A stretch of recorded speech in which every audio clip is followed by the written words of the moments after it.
This week's Parashas is Parashas Bo, and this is when it all takes place. This is the Gula Shlema, or at least, unfortunately, actually, it's not the Gula Shlema. We're losing 4/5 of Klal Yisrael in Makas Choshech, and we'll lose a good bunch of the 1/5 that went out in the Midbar to the Maraglim, to the Maraglim, and all that. But it's the Gula from Mitzrayim, at least. It's for stage 1 of Gula Shlema. Stage 2, we're still waiting for. We're still waiting for at the end of history. As we said before, but Kates Yamim, the Gematria of Kates is 190, equal to the amount of years we left Egypt early. Hayamim means those days, the end of those days, the end of the 190 years that were not completed in Mitzrayim because we were assimilating at such a phenomenally quick rate, and we had descended to the Memtev Shari Tuma, the 49th level of spiritual impurity, and Hashem had to step into history with Makkah's Dam and all the Makkahs that followed after that. The plagues began with blood.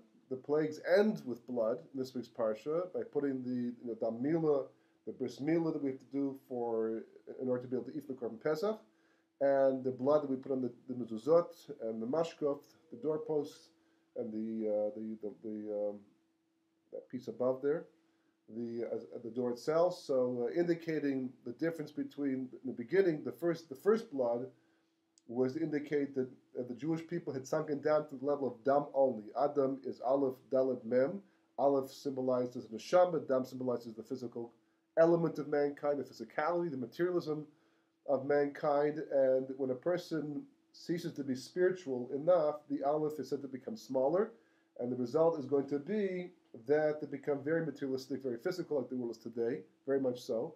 And they sink to the level of Dam itself. Does Dalet Mem? The blood represents the physical component of mankind. So the process of the Makos was a process of increasing the Aleph, the same Aleph of Kisei in Parashat B'Shalach next week was Hashem. That's missing from the word Kisei.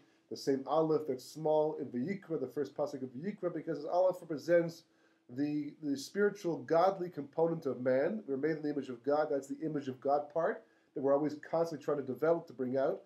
And when we do that, that's Gula Shlema. It's a true Gula for a person is when they finally become a full Adam. They're actually existing in B'Tselem Elokim.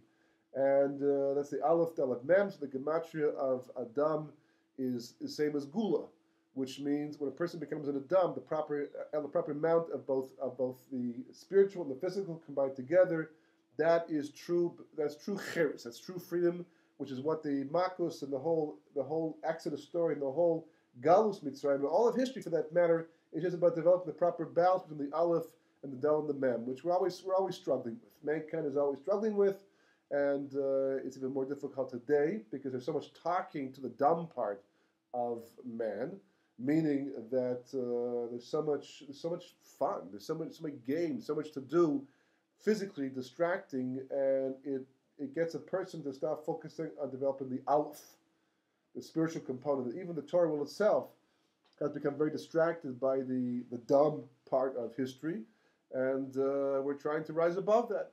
So another interesting gematria to do with the Korban Pesach, which might have been insignificant, it wasn't for the fact that the actual parsha, the section begins with Kiddush HaChodesh, the mitzvah to sanctify the new moon, which is always representative of the Jewish people and what we're supposed to become a makabel, as we spoke about last week. And the fact that it's such a strong mitzvah that when you prepare the Korban Pesach, you have to roast it. You're not supposed to cook it in water. You're not supposed to cook it in any other way other than what's called sli. You actually roast it itself. Why is it so makpid? Why is it so makpid that we should actually roast the Korban Pesach? Why is it so important? So it turns out that the gematria of the word sli is 130. Now the opposite of sli, the opposite of cooking too for that matter, is what the Torah calls na. Na usually means please. In this case, it means raw. It can also mean raw meat as well. The halachic name for raw meat actually is na as well. And it's interesting because when Moshe Benu is being told by Kodesh Baruch Hu to tell the Jewish people to go and ask the Mitzrim for their gold and their silver, Kodesh Baruch Hu says na. He uses the word na. Now, in context there, Rashi says that means because the Kodesh Baruch Hu promised Abraham that the Jewish people would not only go out of Mitzrayim at the end of the Galus finally, but they would go out b'rechush gadol, with a lot of wealth, a lot of property. So in order to fulfill the promise made to Avraham Avinu, Kosh Baruch Hu made it specifically that they should go out also with gold and silver, back pay, as the Gemara says, for all the work they did as slaves. But in this context, it could also mean something else as well, based upon the context by Karban Pesach, that na means unprepared, it means raw, meaning that the Jewish people were not yet ready for Geula. And part of the Geula process, part of being a free man, as we see by Pesach, because we do all of these things of the Seder, Leil Seder, to make us feel like kings, not just free people, but kings specifically. We dress ourselves up. We have fine, dishware and cutlery and all kinds of things. The matzah is there, it's poor man's bread, to remind us of our humble beginnings. But the setting is going to be one of zahav and kesef, gold and silver. So it's almost as if to say that the Jewish people can't go out They can't go out raw because it won't work. It's not going to fly. They're not ready for Gula yet. So getting the gold and silver and changing their financial status was one of the ways of preparing the Jewish people for the last stage in order to be able to do the Korban Pesach properly. But the Tzli is 130. And we have spoken about in the past. It's a complicated matter, but it's an important one, very central. And because of the brevity of this particular this discussion, that we'll just touch on it once again. But as the Gemara points out in Eruvin, that for 130 years, Adam Arish was doing tshuva for the chet of the Eitz Das Tova Ra. 130 years. So why 130 years? Because when we do a chet, we cause a blemish to the name of Hashem. That's the Kabbalistic terminology. We cause a blemish to the name of HaKadosh Baruch Hu. You do tshuva, you fix it up. Right? So tshuva, for example, is shuv hey. You return the hay. Which hay? The hay of Yud Kei Vav Kei. When a person does a chet, they cause a chil Hashem. They cause the presence of God to become less felt, which is symbolized by the hay distancing itself from the other three letters of Hashem's name, Yud Kei Vav. So the shuv hay means return the hay by doing tshuva, or through the asurim that a person goes through as part of the musar for the chet. That's part of tshuva, shuv hay. Two possible ways of doing tshuva. And that's what we're fixing up. So Adam, apparently, through the chet of the Eitz Das Tova Ra, he was pogim, he blemished 5 Yud Kei Vav Keis. And 5 times 26 is 130. So he was actually sitting in Shuvah, him and Chava together, cleansing themselves spiritually of the impact of the Eitz Das Tova Ra. And that took 130 years to make up for the 5 Yud Kei Vav Keis that he blemished. And as the Arizal explains, it's all coming from the Arizal, as the Arizal explains, that the process of rectification, unfortunately, resulted in a negative byproduct, as we spoke about before.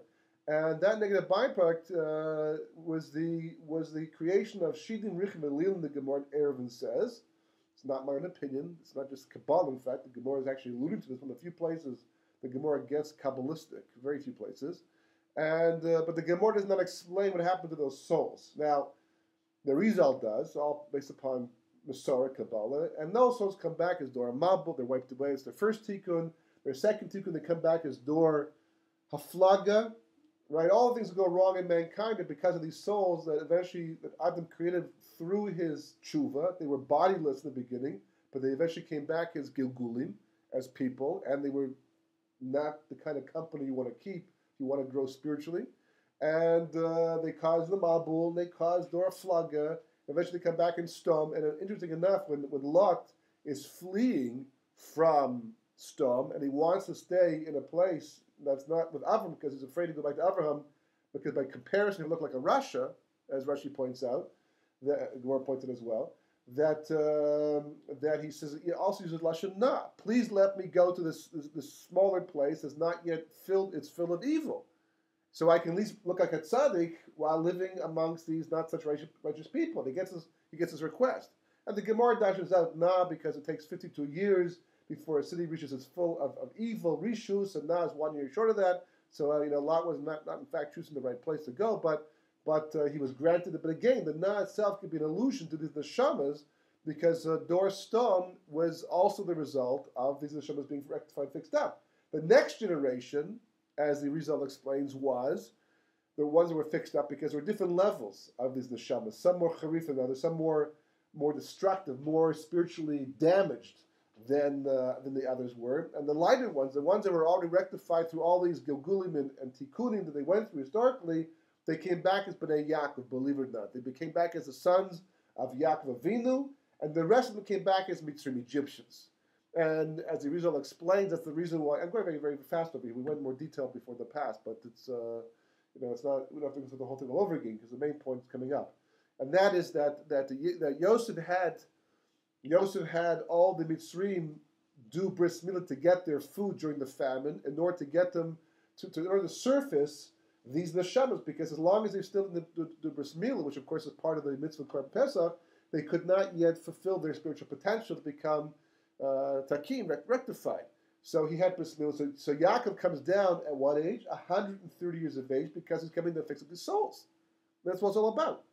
And the Arizal explains that these neshamas actually became the Erev Rav, the ones that actually did bris milah, and because of the bris milah became distinct from the rest of the Egyptians, and as a result, they became the Erev Rav. They actually converted as the Arizal and became by the Jewish people, but they weren't yet fixed up. And Hashem says to Moshe Rabbeinu, don't take them out. They need to die and come back another time for Tikkun. Moshe says it takes too long. So therefore, Moshe was born to Yocheved when she was 130 years of age, because that was Moshe's mission to rectify these souls. But Hashem said, too early. It's not going to work.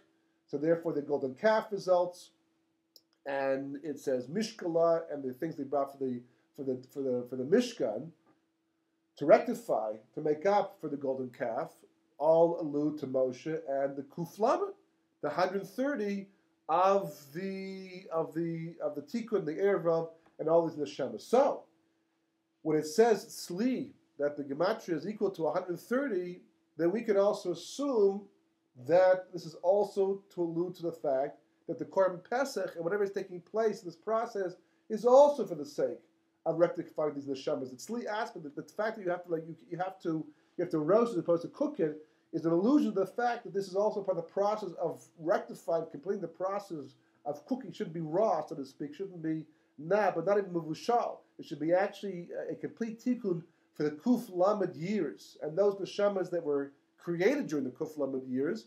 And that's what the Torah is so makpid, that the Korban Pesach really should be fixed that way, and you can't break the bones, you have to be complete. There's all kinds of halachas to do with the Korban Pesach that seem unnecessary from our perspective. But the Torah is telling you that this is what the Gula is all about. The Gula is about the completion of Adam, the shleimus of Adam. Adam was blemished because of the chet of the Eitz Das Tov Ra. He rejected the spiritual tumah. He emptied himself out of the spiritual tumah specifically to become an Adam. That's what he's trying to go back to becoming an Adam. He gave himself the name to go back to becoming an Adam, and that meant getting rid of these souls. So therefore, there's always going to be a kesher, always going to be some kind of strong connection between what's taking place with the Jewish people achieving Gula Shlema and the rectification of these neshamas that were the source of Adam's blemish that we have to rectify throughout the rest of history.